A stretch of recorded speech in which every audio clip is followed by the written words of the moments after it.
Nico. Just talk to me and I'll help you, eh? Okay, so have you come into the next deck?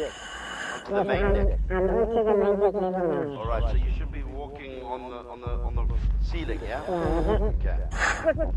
What's that? Oh, okay. Alright, you found one, yeah?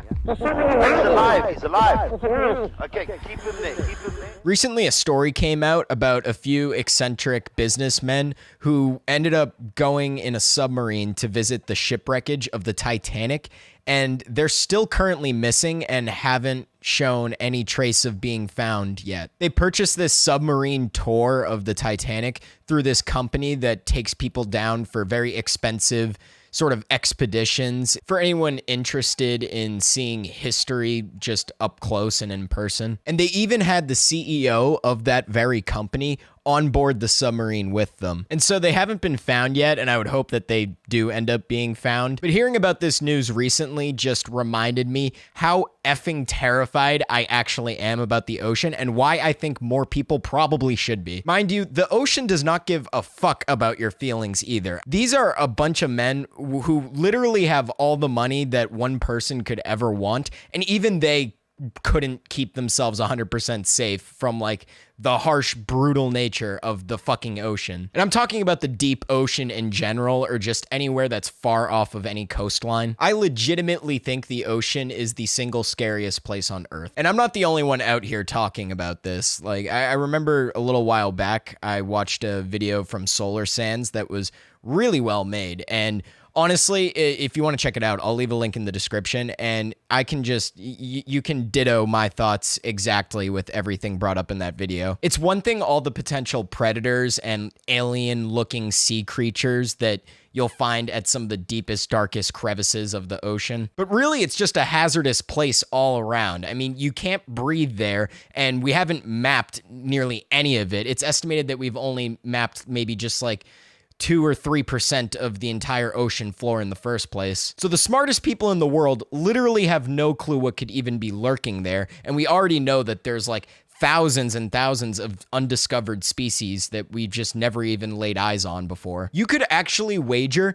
that we probably know more about what's going on the surface of other planets in our solar system than we know what's going on at the very bottom of our own planet. Bottom line is, I could die happy without ever going deep sea fishing or scuba diving. And this recent situation with the submarine tourist company reminded me of another story that I heard many years ago that is still probably to this day one of the scariest true stories I've ever heard in my life. One of my biggest unlikely fears that would probably never happen to me has always been a shipwreck, or just being out there on board somewhere far at sea and completely sinking. And there's actually a man who 10 years ago survived sinking to the bottom of the ocean with his ship, stayed down there for days in a pocket of air waiting to die, and yet miraculously he was able to be found and rescued. And still to this day, this story crosses my mind every now and then, because I could just not fathom the fucking anxiety of having to actually live through an experience like this. So Harrison O'Keefe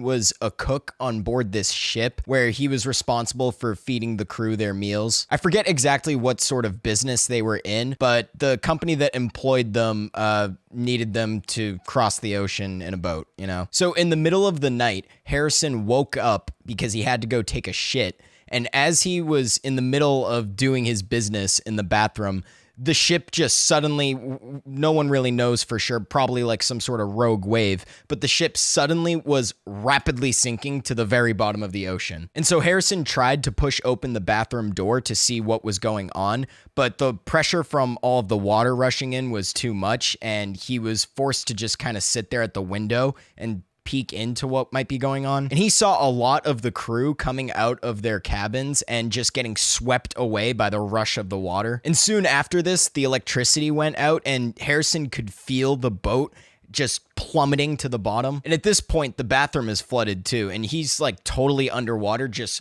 swimming up and praying that there's some sort of pocket of air directly above him. And he realized that even though it was pitch dark, there actually was a nice tiny pocket of air for him to stay alive within the bathroom. But it was a very cramped place, and he knew that he couldn't last in there for very long. And while he's stuck in this bathroom still, he could actually hear, while he was stuck in there, different predators like sharks or whatnot making their way into the shipwreck, looking to snack on the dead bodies. For a good while in the pitch dark, he could literally hear the sharks eating his crewmates. But he knew he had no choice to move unless he wanted to try to keep surviving. So he managed to swim down in the pitch dark and just from memory sort of explore different parts of the living quarters. He managed to find a few things like a flashlight and a few cans of Coca-Cola, and eventually was lucky enough to find a slightly bigger spot in the sunken ship with a little bit more room and some more air for him to be able to breathe. But now that he's got some more room, he has a couple other things to worry about, which would be hypothermia from the freezing cold water and keeping himself less conspicuous towards any predators that happen to be fishing through. So again, all of this being done in the pitch dark, he managed to get a few different broken pieces of like scrap wood, stuff like that, to make a little makeshift raft that he was able to sort of float on top of, keeping half of his body out of the water and making himself less obvious of a target to any fish that might be infesting the ship. And he sat there, no food, sipping on those couple cans of Coca-Cola in the pitch dark, laying on a makeshift raft to keep him afloat for what ended up being 3 days straight. That's over 60 hours straight in the pitch dark, no food, listening to your crewmates getting eaten. And basically he was just praying over and over and waiting to die. Now, this is where he wound up extremely lucky towards the end of these 3 days, where a team of divers was actually sent down to see if they could recover any bodies from the shipwreck. And that's when Harrison noticed a light moving around from within the wreckage, and he reached his hand out just hoping and praying it had to have been a diver. And that's when he grabbed the diver's hand to show him that he was still alive. You found one, yeah? He's alive, he's alive. Okay, keep him there, keep him there. All right, just, all right, just hold him there, okay? Just keep him there. All right, just keep him there and keep him calm, okay? All right, just reassure him, pat him on the shoulder. Okay.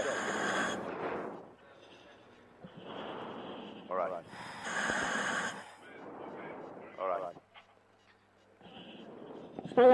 Okay, just reassure him, give him a thumbs up and reassure him. Okay, reassure him, keep reassuring him. I mean, you can immediately see the terror on his face from what he's witnessed in the last few days. And he wasn't out of this mess yet, because part of the problem of being so deep in the ocean for so long would be the risk of decompression sickness, where if you return to the surface too quickly from being under such intense water pressure for so long, you need to slow down your ascent or sit in what's called a diving bell that will be risen to the surface, where they'll keep you in there in a decompression chamber for hours until you're stable enough to start breathing air from surface level pressure. I'm not a diver, so don't quote me on the exact science with the bends. So they gave him a spare mask to breathe with and then escorted him back to the diving bell, where he could sit and let his body get used to the change in pressure. And after a few days, they let him out of the diving bell, where he was finally just rescued and saved from one of the most horrific nightmares I could even dream of. And it was just an absolute miracle that he was able to actually make it out of this alive. He gave a brief interview with Associated Press after this happened, and I'll let that roll right here real quick. And I was there trying to, and the WC fell on my head and tear my head. And I was there struggling on how I can be able to open the door. When I was right in the water, when I have access to nothing, right down inside the water, I thought of my family, thought of my mom, my brothers, my wife. I have access to none of them, no way to get to them. And I was right in the water, and I know I'm going to die. But the only thing I could put my hope and trust in and my confidence in is God. I don't know it's up to 3 days, because I was thinking it's just a day, maybe it's getting to the evening.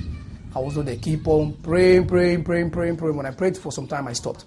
And I said, God, let that will be done as it is in heaven, because I have tried my best. And I have called on you and you have never failed me before. And you will never fail me at all in my life. So as I said that, to me, if death comes, let it come. If death did not come, I know he's going to rescue me. So as I was there like that, I kept calm. And I was bold because I was not afraid anymore because I know it's life and death. The line is already drawn.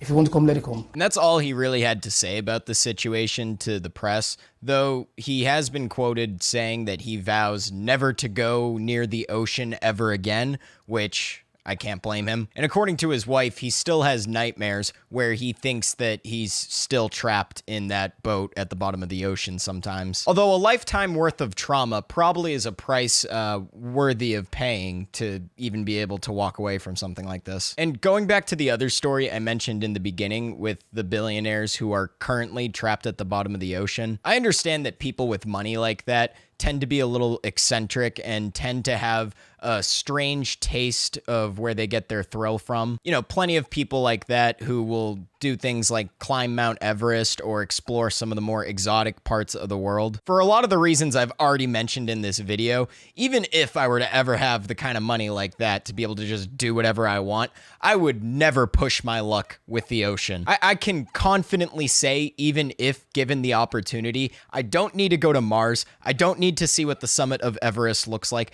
I don't need to go poking around at the bottom of the Mariana Trench like James Cameron. I don't need to ever fly in a supersonic jet. Like, I'm good. I can live without these experiences, and I respect the people who are brave enough to, you know, go forward with trying to experience some of the wildest things that we have to offer on this planet. But deep sea diving in the ocean in general, to me, just does not feel worth the potential risks. It really doesn't matter who you are. Like, Mother Nature does not give a fuck. So I genuinely hope they're able to find the men who are currently trapped in that submarine, because I just think that'd be an awful way to go. And I know that they only had 4 days worth of emergency air. But yeah, in case you guys didn't already know, the ocean is fucking scary, and, you know, we all can learn from these things.